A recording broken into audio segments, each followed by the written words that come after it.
मैं आज जहां आपके बीच में जिन कारणों से थोड़ा बहुत चर्चित हूं, वो मेरा बड़ा कॉन्शियस डिसीजन था। और जिस दिन तय किया कि क्या वजह है कि हजारों हजारों साल पुरानी ये सनातन संस्कृति के मानने वालों को लोग उनको गुलामों के गुलाम डरा रहे हैं, इसके कारणों को जानने की मैंने कोशिश की। इससे मैं जो हमसे गलती आज भी हो रही है, जो कल भी हुई और शायद हम अनकॉन्शियसली उन गलतियों को कर रहे हैं, मेरा विश्वास है कि अगर आप ये मानते हैं कि जीवन एक ही बार मिलता है, कोई दो बार नहीं मरता है, एक ही बार मरना है, मरने का समय भी तय है, दिन भी निश्चित है, और कारण कौन सा होगा ये मुझे पता नहीं है। जो कौम डरने से मरने से डरती है वो जिंदा नहीं रहती है, इसलिए मरने का डर हर सनातनी हिंदू को अपने दिल से निकाल देना चाहिए। जब मरने की इच्छा होती है तभी समाज और राष्ट्र जिंदा रहता है। यह बात अलग है कि हमारी संस्कृति में मां एक शब्द नहीं है, एक पूरी फिलॉसफी है। इसलिए आपसे जब भी कोई यह कहता है कि सिर्फ एक शब्द में दो चीज को बयान करो, सिर्फ एक शब्द ही काफी है। एक है दुनिया का सबसे बड़ा सच क्या है? दुनिया का सबसे बड़ा सच है मां। और वो मां जिसके गर्भ में आप 9 महीने रहते हैं, जिस दिन आप जन्म लेते हैं, 1-2 साल के बाद जब आपकी आंखें खुलने लगती हैं, वो मां जिस आदमी की तरफ इशारा करके कह देती है तुम्हारे पिता हैं, जीवन भर उस पर विश्वास करते हैं। इसलिए हमारी पूरी संस्कृति इसी के इर्द गिर्द है। इसलिए राजनीतिक लीडर आते हैं, चले जाते हैं, हर दौर में आएंगे, हर दौर में चले जाएंगे। कोई 19 साल रहा, कोई 16 साल रहा, कोई 10 साल रहा। लेकिन यह जरूरी नहीं है कि जो राजनीतिक नारे हों वो हमारे राष्ट्र के भी नारे हों। इससे राजनीतिक लोगों ने बहुत सोच समझ के, वो मूर्ख नहीं थे, आपको अपने होने का बोध न हो, आपको अपने पूर्वजों का बोध न हो, आपके अंदर पुरुषार्थ न जगे, इसका खूब बेहतरीन इंतजाम किया गया। और उसका असर क्या हुआ कि आप जब आजाद हुए तो आजादी के 4 साल पहले और 4 साल बाद का थोड़ा सा उस दृश्य को आप समझें तो आज आपको लगेगा कि भारत माता ने जिस आदमी की ओर इशारा करके कहा कि ये तुम्हारा बाप है, वो नकली बाप निकला। वो बाप नहीं था हमारा, असली बाप थे हमारे। लेकिन सत्ता पे काबिज होने वाले लोगों ने भारत मां से कहा कि तुम कहो कि चाचा नेहरू और गांधी तुम्हारे बाप और चाचा हैं।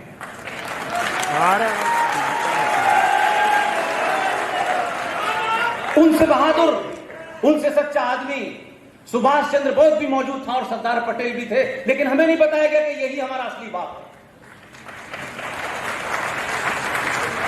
है। इसलिए जब आप इस झूठ और फरेब में पलते हुए 70 साल के सफर में जिस मोड़ पे पहुंचे हैं, उसके कारण को जरूर तलाशिए। आप आचार्य चाणक्य की धरती के लोग हैं,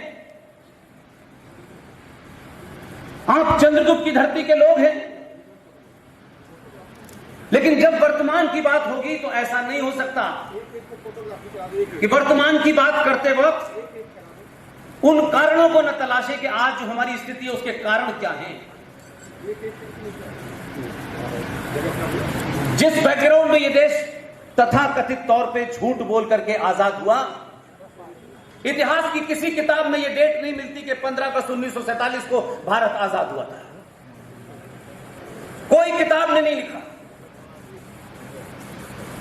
सब जानते हैं कि आप किताब उन लोगों की पढ़ें जिन्होंने इस देश को आजादी दी। उन्होंने भी कहा कि हमने जून 1948 की डेट तय की थी,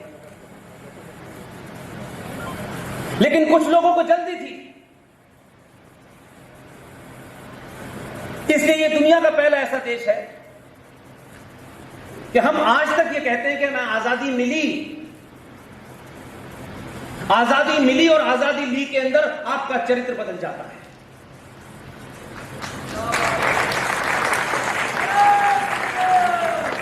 और बार बार कहा जाता है हमें आजादी मिली, यानी किसी ने हमें भीख में दी, हमारी लेने के अंदर ताकत नहीं थी। क्योंकि जिन लोगों ने उस ताकत से, उसके होते हुए 21 अक्टूबर 1943 को नॉर्थ ईस्ट के मोयान शहर में पहुंचने के बाद भारत की आजादी की घोषणा की, बैंक भी चलाया, करेंसी भी चलाई, और दुनिया के 9 राष्ट्रों ने, जिसमें उस वक्त यूएसएसआर, जिसे आज आप सोवियत यूनियन या रूस कहते हैं, उसने आपको मान्यता दी। मुझे याद है ये जो आजकल आप टेलीविजन पे कुछ लोगों को गर्दन काटते हुए नजर देख रहे हैं, आपके पड़ोस के मुल्क से लोग भाग के आ रहे हैं। 20-22 साल पहले ऐसे ही एक सत्ता बनी थी, लोगों को मार करके, लूट करके। दुनिया के 2 देशों ने उसे मान्यता दी, लेकिन सबने मान लिया कि भाई 2 ने मान्यता दे दी तो मान लिया। लेकिन दुनिया के 9 राष्ट्रों ने आपको, सुभाष चंद्र बोस ने जब यह घोषणा की 21 अक्टूबर 1943 को कि भारत की आजादी की घोषणा मैं करता हूं, इसकी करेंसी भी जारी की, बैंक भी जारी किया और दुनिया भर के काम किए, लेकिन सत्ता के दलालों ने 1943 से 47 आते आते सुभाष चंद्र बोस को ही गायब कर दिया। आज कुछ भी छुपा नहीं है। आप सब लोगों के हाथ में संचार क्रांति का सबसे छोटा सा एक इंस्ट्रूमेंट है। आप सब लोग जो भी मेरी बात सुन रहे हैं, गूगल पे जाइए, 3 जनवरी 1948 का ऑल इंडिया रेडियो के पास जो सरदार पटेल का भाषण है जो उन्होंने कलकत्ता में दिया है, उसे सुन लीजिए, लगेगा आज की स्थिति में कोई पटेल बोल रहा है। इसलिए हम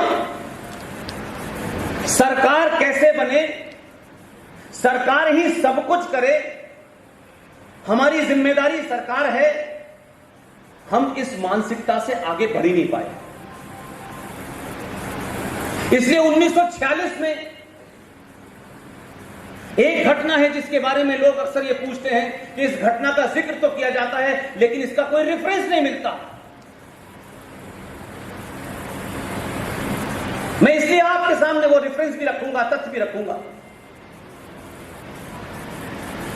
कि 1946 के अंदर मौलाना आजाद कांग्रेस पार्टी के अध्यक्ष थे, और उस वक्त जो असेंबलीज थी, उन लोगों ने कांग्रेस पार्टी के अध्यक्ष के लिए गुप्त नाम भेजे, और यह तय हुआ कि जो नाम उन्होंने भेजे हैं वो इलेक्शन माना जाएगा। और क्योंकि कांग्रेस पार्टी का अध्यक्ष जो होगा वही प्रधानमंत्री बनेगा। ऐसा नहीं है कि हमारे पास चीजें नहीं है, हमने ढूंढने की कोशिश नहीं की, और जो दूसरे लोग थे उन्होंने छुपाने की पूरी कोशिश की। इसलिए मैंने अपनी जन्मभूमि का जिक्र किया। ट्रेनिंग सही जगह हो जाए तो फिर कोई संकट नहीं रहता। जेपी कृपलानी की किताब है महात्मा गांधी के ऊपर, और किताब ही नहीं लिखी उन्होंने, जेपी कृपलानी उस वक्त उसमें मौजूद थे और कार्यवाहक अध्यक्ष थे। पूरी घटना लिखी है कि प्रोविंशियल असेंबलीज ने किस तरीके से कांग्रेस पार्टी के अध्यक्ष बनाने के लिए जो अपने वोट दिए थे, उस पूरी प्रोसीडिंग को वो प्रिसाइड कर रहे थे। पेज नंबर 138 पर लिखा हुआ है, जेपी कृपलानी लिख रहे हैं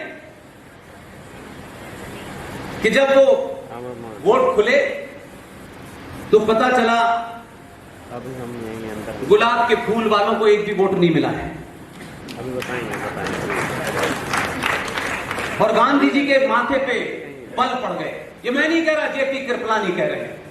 जेपी कृपलानी आरएसएस की हिंदू परिषद के सदस्य नहीं थे, तो उन पे आरोप लगा दो कि ये तो मनगढ़ंत कह रहे हैं। उसके बाद में गांधी ने नेहरू से कहा कि नेहरू तुम्हें एक भी वोट नहीं मिला है। तो एक स्वाभाविक है कि आपको भी ये पता चले तो थोड़ा चेहरे पे कोई अफसोस हो, लेकिन उन्हें अफसोस तो था ही नहीं। तो गांधी जी ने कागज लिखा, जेपी कृपलानी से कहा कि सरदार पटेल से कहो कि विड्रॉ कर ले। सरदार पटेल उनके लेफ्ट हैंड पे बैठे हुए थे। सरदार पटेल ने पर्ची देखी, उनके चेहरे पे एक गुस्सा था और पर्ची वापस कर दी। उसके बाद फिर गांधी ने जेपी कृपलानी से कहा कि सरदार पटेल से इस्तीफा ले लो। जो बड़े पद के लोग होते हैं, जो किसी की बैसाखियों पे नहीं खड़े होते, वो बड़े स्वाभिमानी भी होते हैं। उसके बाद सरदार पटेल ने कोई प्रतिक्रिया नहीं दी और इस्तीफा ले लिया। और 1946 में एक आदमी ट्रांसफर ऑफ पावर के माध्यम से देश का प्रधानमंत्री बन गया। पूरी ब्रिटिश लाइब्रेरी में चले जाए, सारी पार्लियामेंट की डिबेट ओपन है आज की डेट में। उस सब में लिखा है ट्रांसफर ऑफ पावर हुआ है। लेकिन हम बार बार गीत गा रहे हैं, हमें आजादी मिली, हमें आजादी मिली। चाचा नेहरू ने और गांधी जी ने दिलवाई, बाकी सब बेकार थे। ये किसी के ऊपर कोई छींटा कशी नहीं है, मेरा उनसे कोई निजी झगड़ा नहीं है भाई। गुस्सा में इसलिए हूं कि गांधी जी ने क्या किया, नेहरू जी ने क्या किया, इसको थोड़ी देर के लिए छोड़ भी देते हैं। और बहुत लोग ये कहते हैं अंग्रेजों ने ये किया, वो किया, बहुत कुछ किया होगा, मान लिया थोड़ी देर। न मैं 47 में था, ना इसमें से बहुत सारे लोग 47 में होंगे। लेकिन इसी दौर में आज के युवा को, आपको और मुझे एक बहुत महत्वपूर्ण ऐतिहासिक मौका दिया। यह ध्यान रखिए कि हर मंचों से पूरे देश के अंदर जो बहुत बहुत महान हैं, जिनकी बड़ी बड़ी मूर्तियां लगी हुई हैं, जरूरी नहीं है कि वो महान हो। अगर उन्होंने झूठ बोला है, जघन्य अपराध किया है, तो ध्यान रखिएगा, सच की एक प्रवृत्ति होती है, वो हजारों साल बाद भी निकलेगा तो पूरी ताकत के साथ बाहर निकलेगा। इसलिए मैं किसी के कहने से नहीं, मेरे एक साथी हैं इस सफर के, उनको पता नहीं मुझ में क्या लगता था। मैं ठीक ठाक आदमी था, अच्छा वाला काम करता था, उन्होंने मुझसे कहा आप इस्तीफा दे दें। मैंने कहा घर चलाना है। बोले तुम ये काम कर सकते हो, कोई और नहीं कर सकता। मैंने कहा ये बात आप मुझसे कह रहे हैं, जो आदमी दो शब्द बोल नहीं सकता उससे कह रहे हैं कि ये काम कर सकता हूं। खैर मैं उनके ऊपर बड़ा यकीन करता हूं, आज भी हैं, गुरु भी हैं, दोस्त भी हैं, और मैंने इस्तीफा दे दिया। मुझे शुरू शुरू में कुछ लगता था कि ये मुझे नहीं करना चाहिए, लेकिन आज मैं कहता हूं